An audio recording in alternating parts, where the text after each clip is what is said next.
আল্লাহ মাকে দি গাছ দি বড় বড় গেছে গা আমার সব বড় গেছে গা কত বড় গেছে গা দেখছ এই যে আমি তিয়ান খেতে মতো আরা যাই গিয়া মাছের গাছ তো দি ভালো হয়েছে যে ওর বাঁশ খার কথা আসলে ওর তো বাঁশ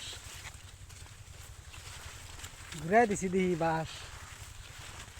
বাঁশ ঘুরা দিয়া এখানে যে খেত এখানে যে এই সুন্দর হয়েছে খেত আলানাতে যথেষ্ট হয়েছে এখন যেটুকু হয়েছে ইনশাল্লাহ এতেই বাজাবো গা মানুষ খেত মানুষ বানা লাইছে ছানি একটা মায়া না খেত একবারে ভালো করে বানা লাইছে টেনশন নাই আর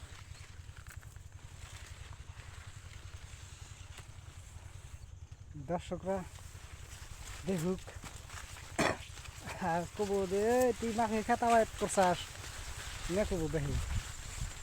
আবাদ করছি দে তুই জন্য ওই যে মাকে খেতের মধ্যে আমি ঘুরতেছি খালি এখন ভাল থাকে ফুর্তি এসে গেছে গা মাকে খেত দেখে আমার